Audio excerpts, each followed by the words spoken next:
The gym doors hissed open with a hydraulic sigh, releasing the sharp tang of sterilized air and metal polish. Ethan Cole stepped inside, the soles of his boots clicking against the smooth alloy floor. 20 alien cadets turned their heads in unison, eyes narrowing, mandibles twitching, frills stiffening. The look was universal, no matter the species. Skepticism mixed with disdain. A Deathworlder? Here? The whispers rippled through the crowd. Ethan felt them like static against his skin, but only tugged the strap of his training harness tighter, his grin stubborn as ever. From the far end of the chamber, a scaled figure rose to his full height. Instructor Veyron's emerald eyes glinted beneath the harsh lighting. His voice cut across the gym like a blade. So the human finally arrives. Let us see whether Earth's so-called endurance is anything more than myth. A low hiss of amusement spread among the cadets. Ethan rolled his shoulders unfazed. Don't worry, he said, voice calm. I'll try not to embarrass your class too much. That earned a few gasps. Insolence wasn't tolerated in Veyron's domain. But Ethan thrived on pushing buttons. The gym itself resembled a starship hangar stripped bare. Its vast space reconfigured with training rigs, hovering drones, and gleaming obstacle tracks.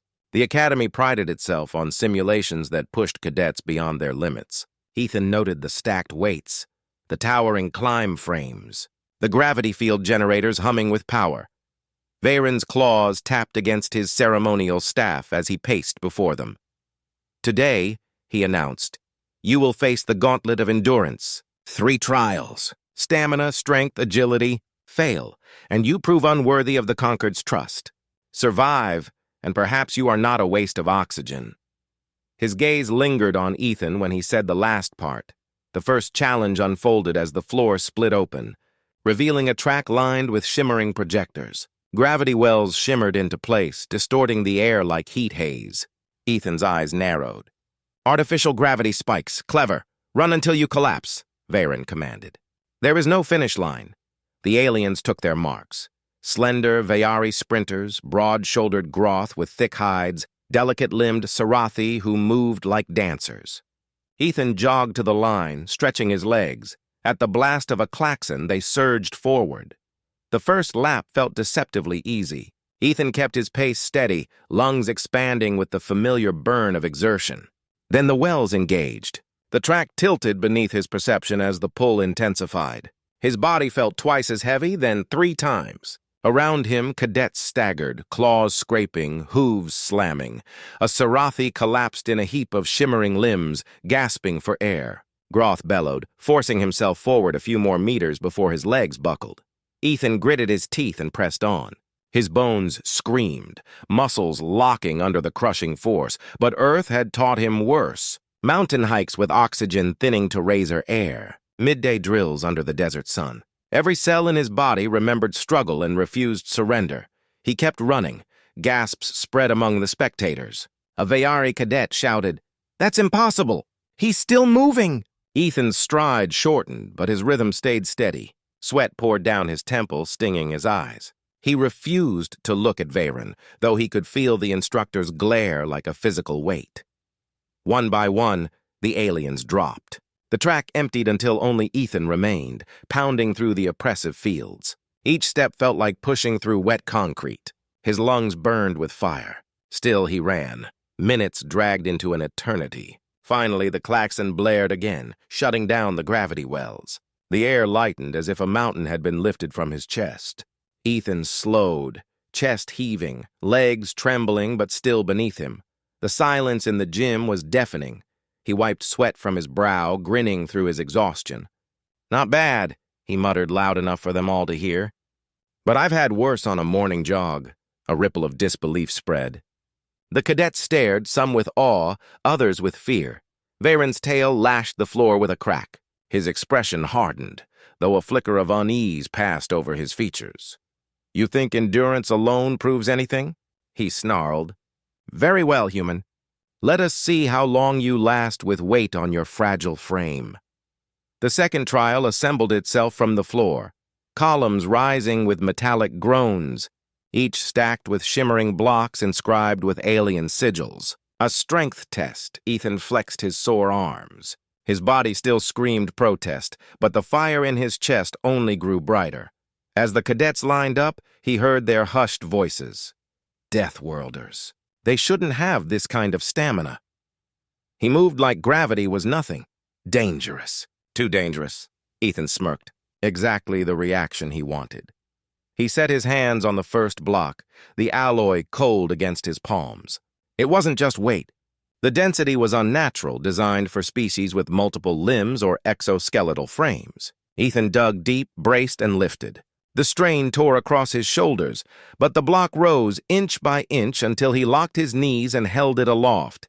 Gasps rang again. Agroth had struggled with the same block moments earlier. Ethan carried it to the marker, setting it down with deliberate care. When he straightened, Veyron's glare could have burned a hole through his skull. Endurance, strength, the instructor hissed. Perhaps agility will reveal your weakness. The third trial was already rising, a tower of scaffolds, swinging platforms, and shifting beams suspended over a pit of energy fields. Ethan tilted his head back, studying the climb. Dangerous. Designed to disorient. Perfect. He turned to Veyron, grin unshaken. After you! The gym erupted with shocked laughter, quickly smothered.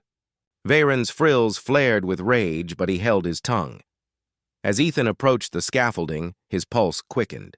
The first two trials had been grueling, but this was where he thrived. Humanity had never been the fastest, strongest, or most armored species. They had survived by adapting, by moving through chaos and making it theirs. Hand over hand, Ethan began to climb. Platforms swung, beams shifted, but he adjusted with instinctive balance. His body screamed from the earlier trials, yet his mind sharpened under pressure. Halfway up, he glanced down. The other cadets were faltering, limbs trembling, claws slipping. Ethan tightened his grip and kept moving. His heart hammered, but a laugh bubbled in his chest. By the time he vaulted the final platform, silence fell once more. He stood at the peak, chest heaving, sweat gleaming under the lights. The pit below was littered with defeated cadets. Only he remained standing. Ethan raised one fist high, triumphant. So, he called down, voice ragged but strong. What's next? For the first time, uncertainty flickered openly in Veyron's gaze. The instructor's tail stilled, his frills lowering. Yet pride kept his jaw tight. This is only the beginning, human, he growled. Do not mistake survival for victory. Ethan's grin widened. Funny. On Earth, survival usually means you've already won. The cadets shifted uneasily, their perception tilting. Deathworlder, dangerous, unstoppable. Veyron turned sharply, signaling the trial's end for the day. But Ethan caught the glance in his eye. It wasn't just anger anymore. It was the first crack of doubt, and Ethan knew he'd just begun. The academy gym was silent as the cadets dispersed from the first gauntlet. Their whispers trailed after Ethan like shadows, fearful, curious, tinged with disbelief. He caught snatches of it in half a dozen tongues. Deathworlder. Too resilient. Impossible. Ethan only rolled his shoulders, muscles still trembling from strain.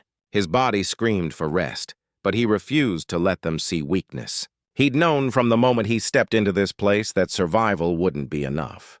He had to dominate, to carve humanity's reputation into the walls of this academy.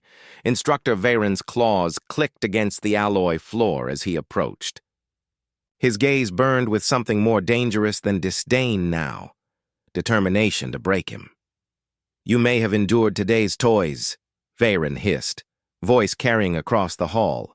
But endurance fades. Tomorrow we test whether your species can last against conditions that kill. Ethan smirked, wiping sweat from his brow with the edge of his sleeve.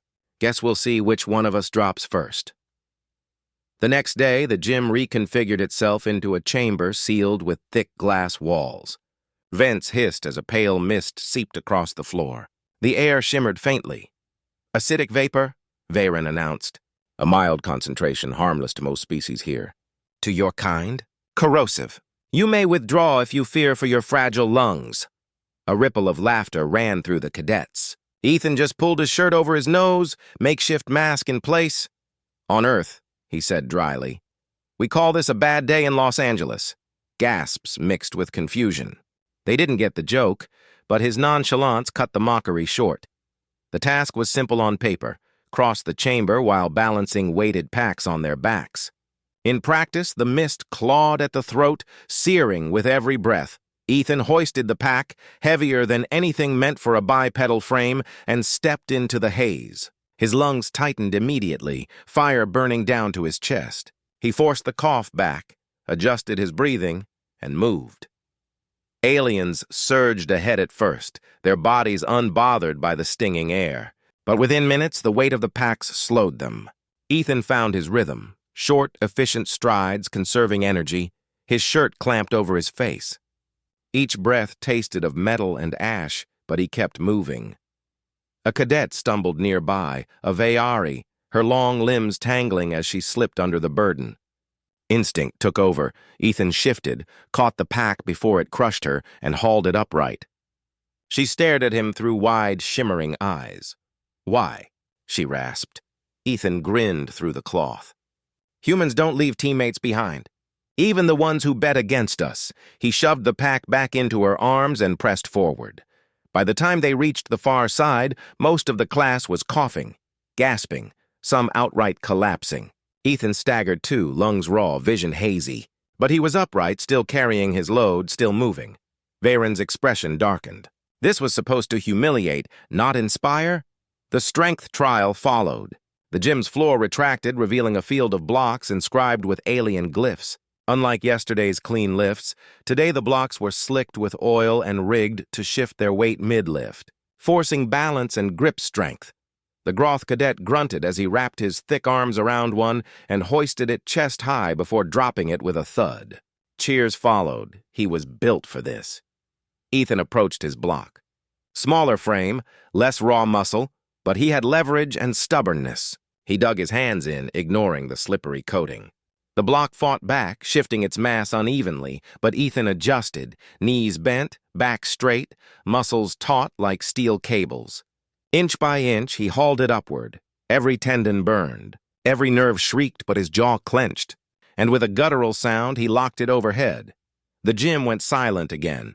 Ethan staggered forward, set it down, and straightened. He didn't gloat this time, didn't crack a joke. He just breathed hard, eyes locked on Varen. Still standing. Still human. Between trials, Ethan overheard the cadets whispering. "They survived poison air?" He lifted it like it was nothing. No, not nothing. But he did it anyway. A strange shift was happening. Their fear hadn't vanished, but admiration was threading through it. Respect, even if reluctant. Varen saw it too. His frills flared in agitation. His authority was slipping, and he would not allow a human to steal it. "You believe yourself unstoppable," the instructor sneered. "Let us strip away your tricks. No gravity spikes, no vapor, no contraptions. Just raw survival." The floor trembled. Panels retracted, revealing a sparring pit encircled by energy barriers. Weapons racks rose from the ground, each filled with training staves, blunted blades, and weighted gauntlets. 3 against 1, Varen declared. "Let us see how your species fares without endurance to hide behind." Murmurs swept the cadets. 3-on-1 wasn't training, it was execution. Ethan just grinned, rolling his sore shoulders. "Finally," he said. "Something fun." Varen's tail lashed. "Choose your opponents." Ethan scanned the group. A broad-shouldered Groth, a lithe Vayari, and a Sarathi whose limbs bent at unnatural angles. Perfect variety, strength, speed, unpredictability. He pointed at them one by one. The trio stepped forward, uncertain. This wasn't a test they expected to win easily, not with pride on the line. But Varen's glare pressed them into the pit. Ethan dropped into stance, low and balanced. The staff in his hands felt light, an extension of his body. He thought of every scrap brawl back home, every alley fight where rules meant nothing. The klaxon blared. The Groth charged first, heavy and direct. Ethan sidestepped, swinging the staff low. It cracked against the alien's knee, forcing a stumble. Before he could recover, Ethan pivoted, using the Groth's momentum to hurl him toward the energy barrier. Sparks flared as the massive body hit. The Vayari struck next, darting with speed. Too fast to overpower, so Ethan cut angles instead. He shifted, forcing her into the Sarathi's path. They collided mid-swipe, limbs tangling. Ethan didn't waste the opening. Staff swung again, sharp across the Sarathi's ribs. The alien hissed, sprawling sideways. Breathless, Ethan planted himself in the center of the pit. The cadets outside shouted in disbelief. Their three strongest already faltered. The Groth lumbered back upright, bellowing. The Sarathi slithered to his feet, circling. The Vayari's eyes glowed with fury. They converged together. Ethan's pulse roared in his ears, muscles screaming, lungs raw. But his grin never wavered. Round two, then. The fight exploded again. Wood clashed against bone, bodies slammed, sparks crackled against the barrier. Ethan fought with grit and improvisation, not elegance. Every strike was calculated chaos, dirty sweeps, elbow jabs, using one enemy's bulk as a shield against another. By the end, he was bruised, bleeding from a cut across his brow, arms trembling with exhaustion. But he stood. The three cadets lay scattered on the floor of the pit, groaning in defeat. Silence, then whispers, then awe. Varen's claws dug furrows into the alloy as his authority crumbled. This was not humiliation. This was victory. Human victory. Ethan spat blood to the side, raised his staff like a banner, and muttered through ragged breaths, "Still think humans don't belong here?" No one answered.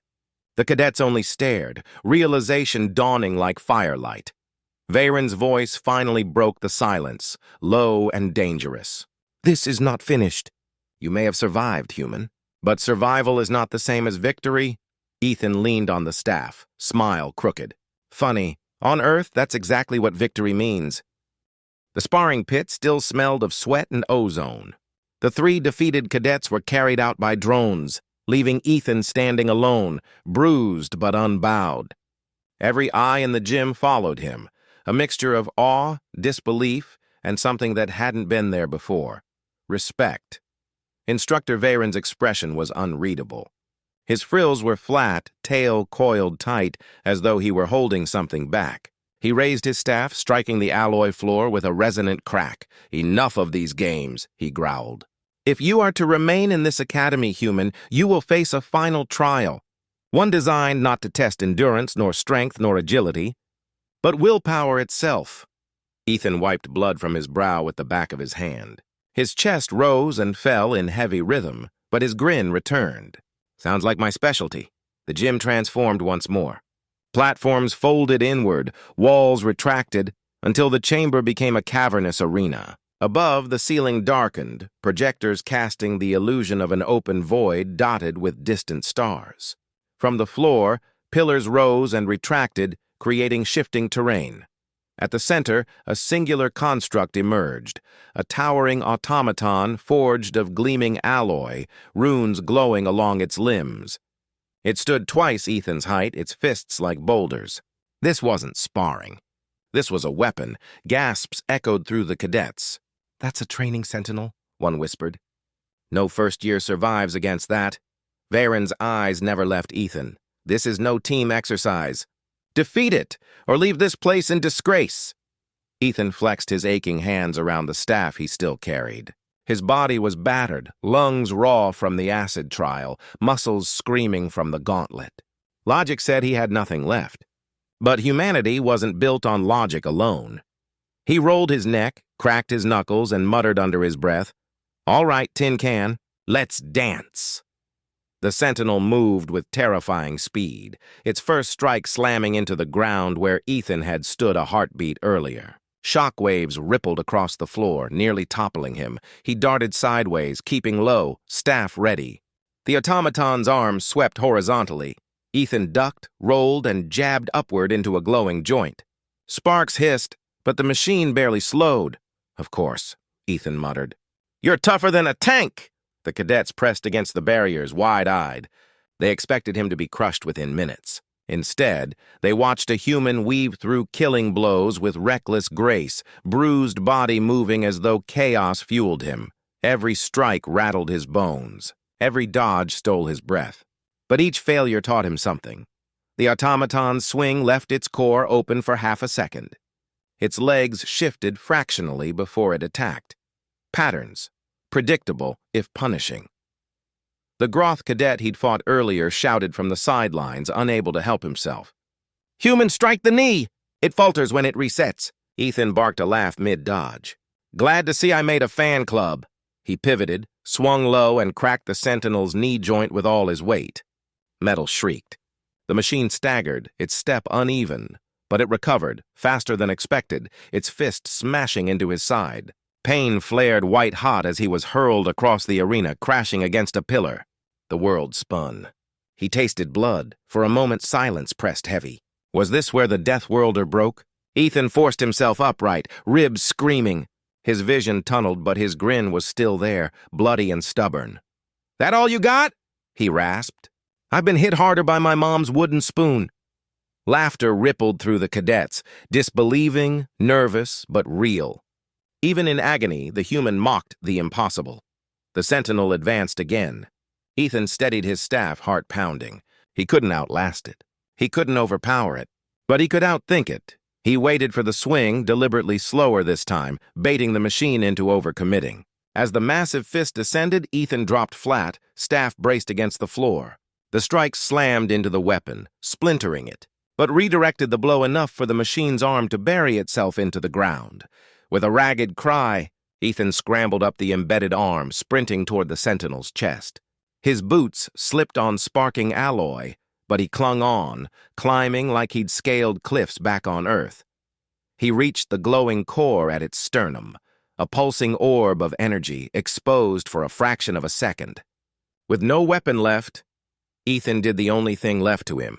He slammed his bare fist into it. Agony shot up his arm as energy scorched flesh, but the core flickered, destabilized. The sentinel convulsed, limbs jerking uncontrollably. Ethan hung on as the giant staggered backward, sparks cascading like fireworks. With a final groan of tearing metal, the construct collapsed to one knee, then crumpled entirely, smoke rising from its ruined chest.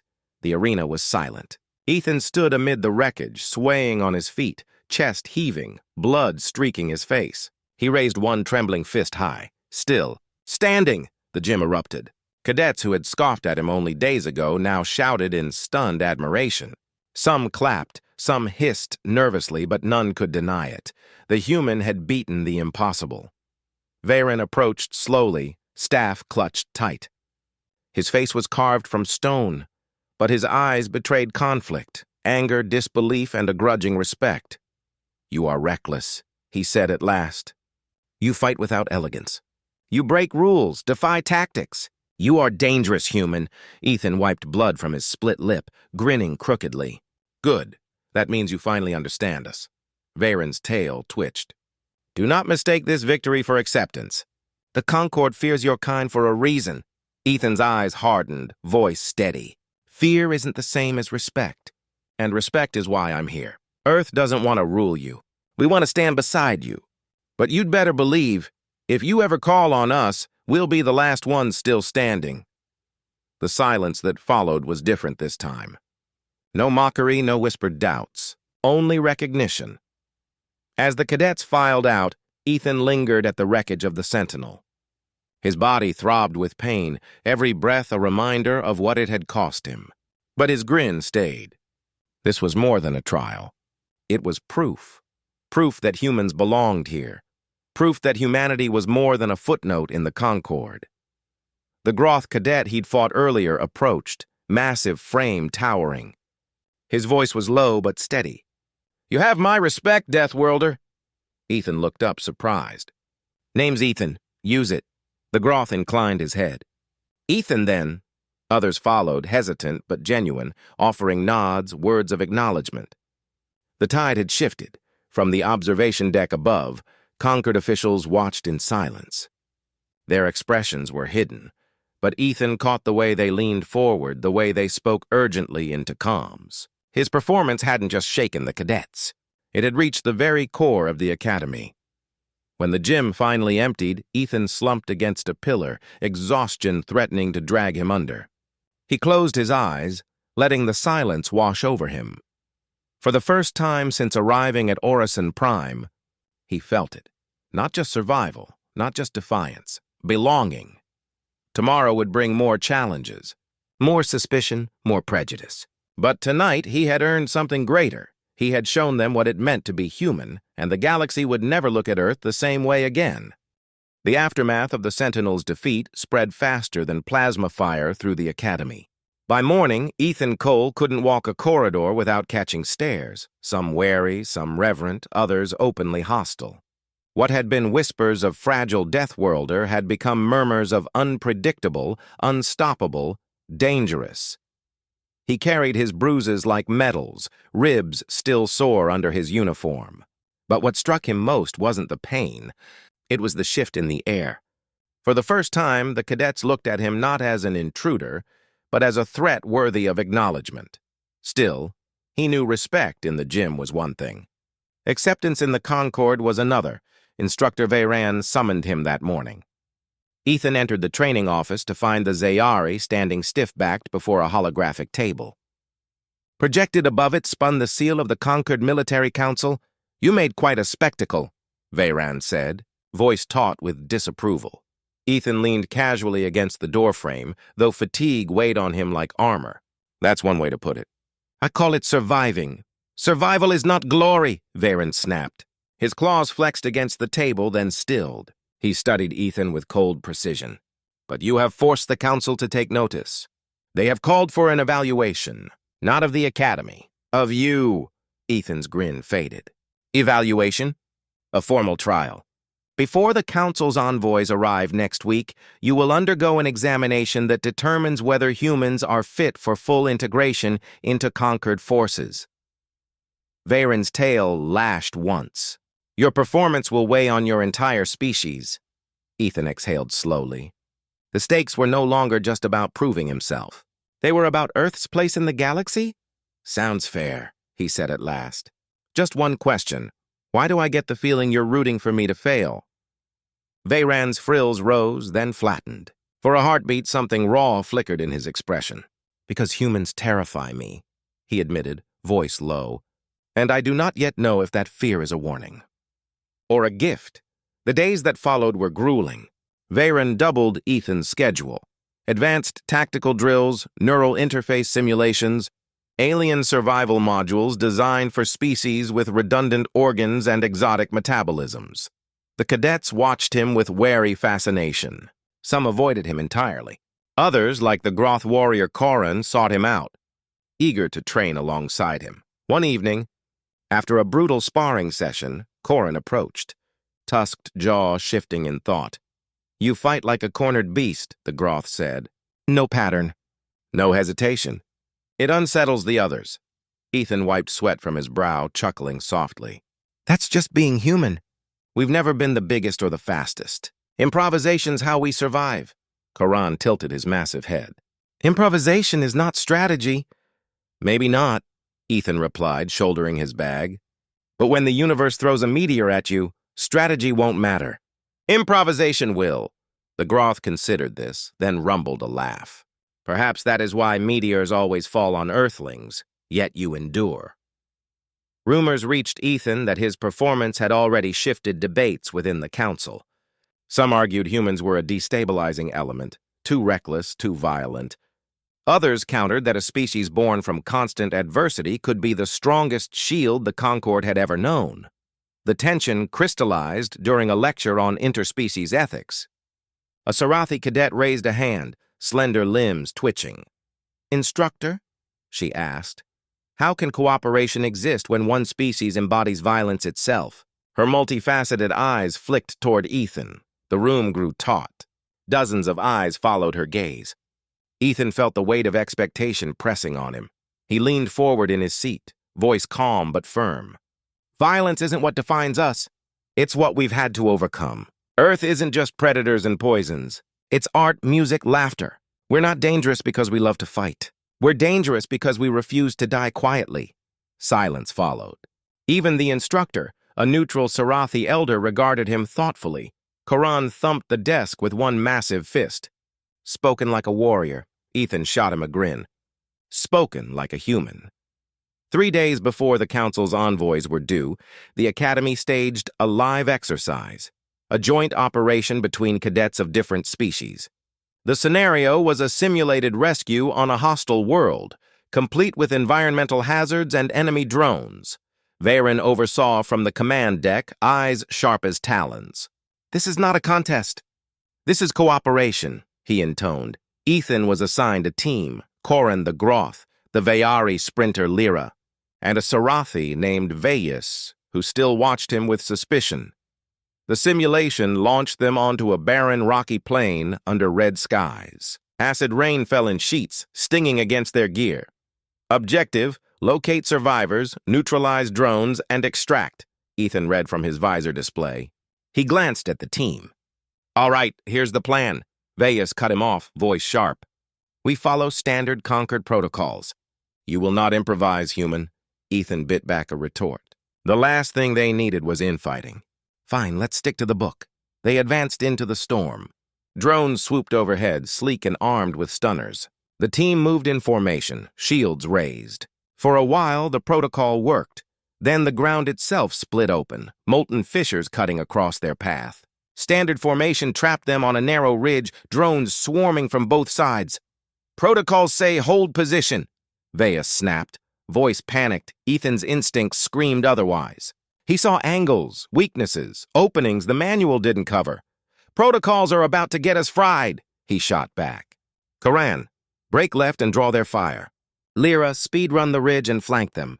"Vayus, cover me! We'll hit center hard!" Vayus hissed. "You defy command, or we die," Ethan cut him off. "Your call." For a heartbeat, indecision burned in the Sarathi's eyes. Then, grudgingly, he nodded. The team split, chaos erupting. Corin's bulk drew drone fire like a shield. Lyra blurred across the ridge, darting between beams with impossible speed. Ethan surged forward, staff spinning, smashing a drone out of the air. Vayus's precise strikes clipped the rest from behind. Within minutes, the swarm lay in sparking ruin. The cadets regrouped, panting in the acid rain. For the first time, Vayus looked at Ethan without disdain. "Your plan worked," he admitted reluctantly. Ethan smirked. "Improvisation isn't so bad, huh?" Back in the observation deck, Varen said nothing. His claws tapped once, then stilled. For the first time, his expression wasn't just skeptical, it was contemplative. The exercise results flashed across the board. Human-led team achieved 92% efficiency. Highest of the day, the room buzzed with murmurs. That night, Ethan lay in his bunk, staring at the ceiling. His body ached, but his mind churned. He thought of Earth, oceans, storms, deserts, cities alive with laughter and struggle. A world that had forged him to stand here against impossible odds. For the first time since stepping foot in the academy, he allowed himself to believe not just in survival, but in something bigger. If he could change the minds of cadets, perhaps he could change the mind of the Concord. And if the Concord accepted humanity, the galaxy itself would have to reckon with Earth's children, dangerous, resilient, and very much alive.